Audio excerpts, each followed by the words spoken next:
নমস্কার। Arogyam health care পুরুলিয়ার তরফ থেকে আমি doctor Pankaj Singhania, MDDM endocrinology. আমি একজন সুগার, থাইরয়েড এবং হরমোন রোগ বিশেষজ্ঞ। থাইরয়েড নিয়ে আজকে একটা অত্যন্ত গুরুত্বপূর্ণ এবং চিন্তাজনক রোগের কথা বলবো, থাইরয়েড ক্যান্সার। আমাদের গলার সবার এখানে থাইরয়েড গ্ল্যান্ড থাকে এবং সেই গ্ল্যান্ডের মধ্যে অন্য রোগের মতনই ক্যান্সার হতে পারে। সেটার কমনেস্ট বা সাধারণত পেশেন্ট আমাদের কাছে নিয়ে আসেন, গ্ল্যান্ডটা একটু বড় হয়ে গেছে একদিক বা দুদিক বা গোটাটাই, এবং সেটা আমরা বাইরে থেকে দেখতে পাচ্ছি। সাধারণত থাইরয়েড গ্ল্যান্ড এত বড় থাকে না যে বাইরে থেকে খালি চোখে দেখা যায়। তখন দেখা যাচ্ছে যে একটা গ্ল্যান্ডের মতন এখানে ফুলে গেছে এবং সেটা থাইরয়েড।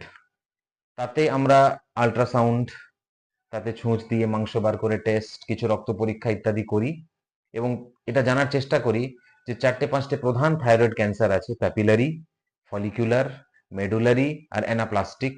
এর মধ্যে কোন ক্যান্সার হয়েছে। সমস্ত ক্যান্সারের চিকিৎসা আলাদা এবং তাদের মধ্যে তাদের গুরুত্ব এবং তাতে পেশেন্টের ক্ষতি হওয়ার সম্ভাবনাও আলাদা আলাদা। বেশিরভাগ ক্ষেত্রে প্রথমে অপারেশন করে থাইরয়েড গ্ল্যান্ডটা কেটে বাদ দিতে হয়, বেশিরভাগ ক্ষেত্রে গোটাটাই। তারপরে পরিস্থিতি মোতাবিক, বায়োপসি রিপোর্টের মোতাবিক, পেশেন্টের বয়স ইত্যাদি সবকিছু চিন্তা ভাবনা করে আমাদের হয়তো রেডিয়েশন, রে দিয়ে বা রেডিও আয়োডিন দিয়ে চিকিৎসা করতে হয় থাইরয়েড ক্যান্সারে। তাই যে কোনো থাইরয়েড গ্ল্যান্ড যদি গলায় ফোলা থাকে, সেটা নিয়ে দেখতে হবে তার মধ্যে ক্যান্সারের জীবাণু আছে কিনা, যদি আপনার এন্ডোক্রিনোলজিস্ট ডাক্তারবাবু সেটা মনে করেন। কিন্তু থাইরয়েডে ক্যান্সার হলেও চিকিৎসা সহজ এবং মৃত্যুর সম্ভাবনা কিন্তু খুব কম। তাই আপনাদের যদি এরকম কারোর কিছু সমস্যা থাকে, তাহলে এগিয়ে আসুন। থাইরয়েডের গ্ল্যান্ডটা ফোলা নিয়ে আপনারা চিন্তা করবেন না, আমরা রোগ খুঁজে বার করে নেব। ধন্যবাদ।